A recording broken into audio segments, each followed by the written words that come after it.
having been in the corporate world and traveled, to New York and, worked in other places, what are the best skills that you came to that you can bring to this business that you felt, I'm glad I've got this skill, that's helping me with what you're doing? That's a really good question. I sort of think, one of your good skills is sales, right? Regardless, because when I see the number of leads you're bringing in, I think somewhere along the line you're not afraid to get out there and generate sales. But some of the people bring in project management skills and things that they've learned before. I think for me, just being able to take, because I've worked in different agencies, I've worked in retail, I've worked in media, I've got quite a broad industry background.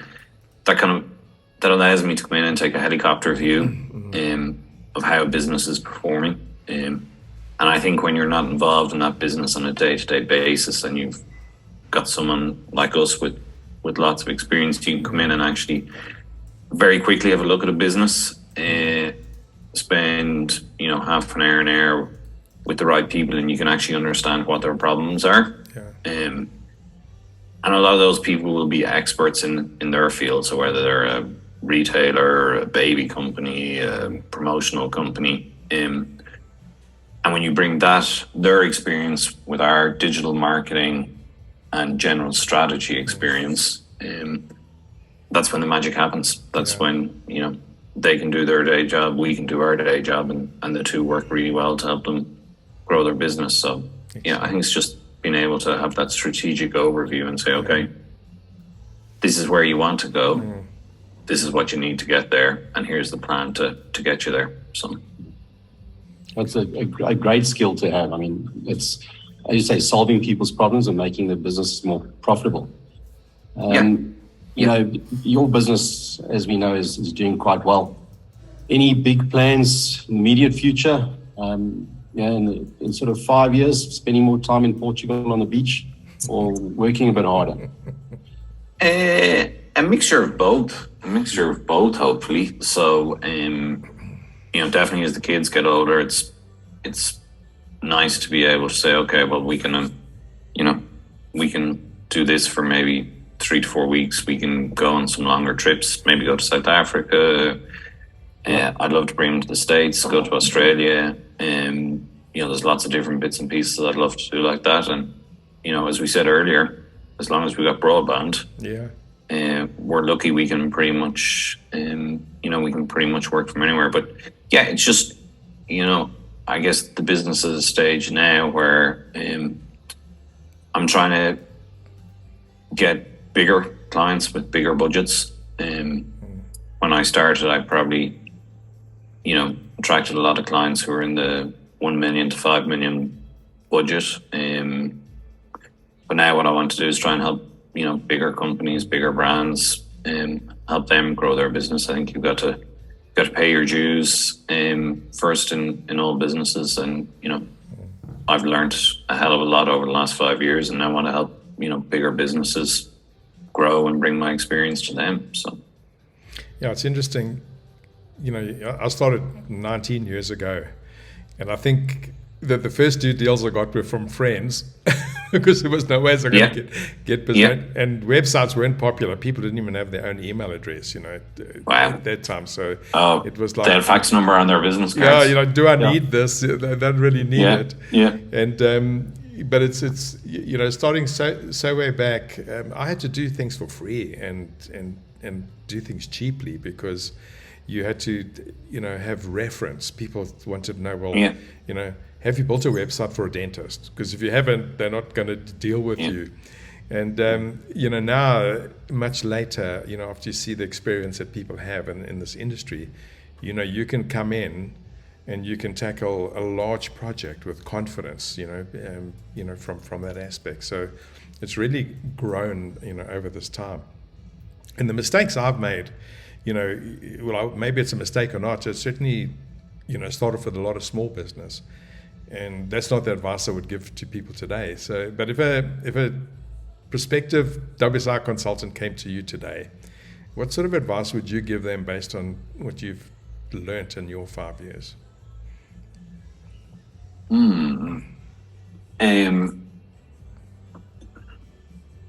Have a very clear prospecting plan. Okay. So be very clear about who you're going to go after. So what types of companies is going to be a particular niche? So is it, the retail business? Is it B2B? Is it architecture, law firms? Pick one thing and really go after it. Make sure there's enough of those people in your market. Right. And then decide which one or two services you're going to sell and really become the master of those. And if you do those, you will very quickly get a reputation as being excellent in your field. Yeah. And then you will start to get more and more referrals, which are really the best way to try and grow your business, in my opinion. That's so, right. There's lots of different things you can do around social selling, teleprospecting, networking, B&I groups and stuff like that. But in the last year or two, I've been lucky to, have a fairly steady source of referrals, and that just becomes a much easier way to grow your business than being out there trying to, manage lots of different things. So. Yeah, you're right there. And when you mentioned the business, the B&I and those, I did B&I at Business Network International for 16 years. Maybe I've been out there 5 years. And I can attribute maybe 40% of my business to B&I. But just listening to what you just said now, and when I left B&I, I was worried that I was not going to get like referrals and things. But since I've left B&I, I've focused much more narrowly on an industry and a particular verticals. And you've been much more successful in that way. Whereas B&I helps you, what I learned from one of my mentors is find your voice, right? Talk about your business and let other people understand it. But then you do get leads from everywhere, right? So unless you're doing specializing in local marketing, B&I is, doesn't bring you those B2B leads that you really want to do. Yeah.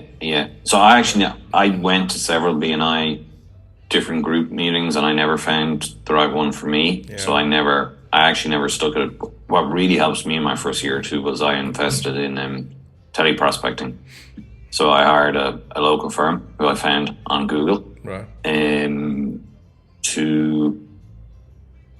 to set up IBAs for me. This was before COVID, when we used to go out and actually meet people face to face. And I picked one or two verticals, and I invested a lot of time in actually coming up with the lists of people. One that I wanted to talk to, but two who I'd actually had a quick look at their website or their digital marketing and knew that I could help them. And then I had, my teleprospecting guy go call those companies up and set up introductory meetings, and I got an awful lot of business out of that the first year or two. So, which really helped me get the business up and running. And a lot of those guys are still with me. So. That's following Neil's advice, because he's always into that. It's just, he's right. You've got to do that. Yeah. And it became harder during COVID because people weren't in the office, they weren't answering the phone, so you kind of had to change tact a little bit.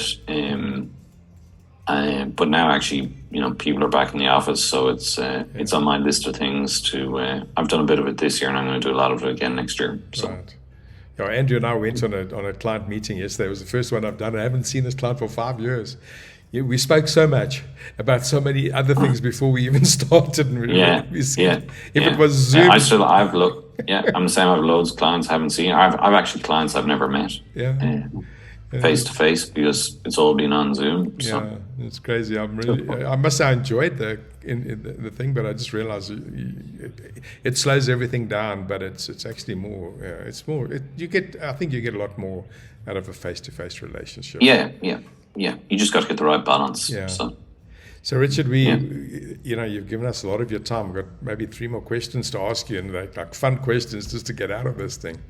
From a motto point of view, do you have anything that you share that you work with or with your family? I think from a business and work perspective, always try and get everything right the first time. Particularly when you're looking at websites or setting up different campaigns, if and you're developing relationships with new clients, it really stands you in good stead if you can get everything set up properly. It gets you off on a great foot.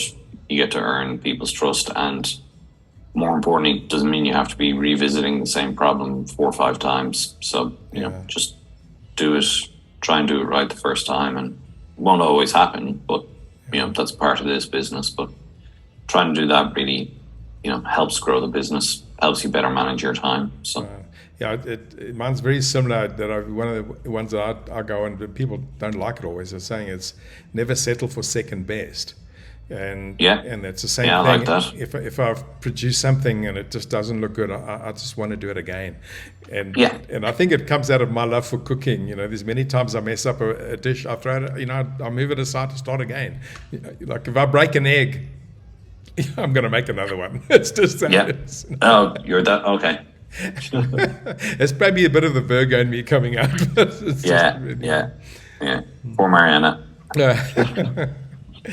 And Richard, now that the borders are opening up and what have you, if we bump into each other at the global conference next year, what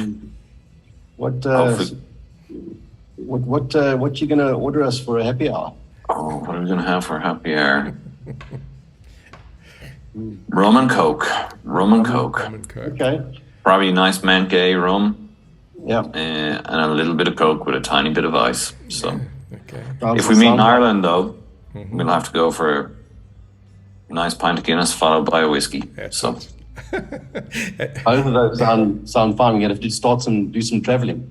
Yeah. I think it might be a bit too warm in the Dominican Republic for a pint of Guinness and some whiskey, though. So I think so. Yeah. I was talking to John Leach the other day. Yeah. He's also in Ireland, and we asked him, I said, what are we going to drink? He says, well, you come to Ireland, it's Guinness and whiskey. If we're going somewhere else, it's going to be a margarita or a beer or something like that. Yeah. Something a bit cooler, a bit lighter. So.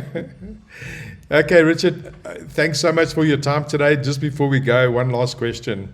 You've given us 40 minutes. If you would want to be anywhere else other than with us today, where would you want to be?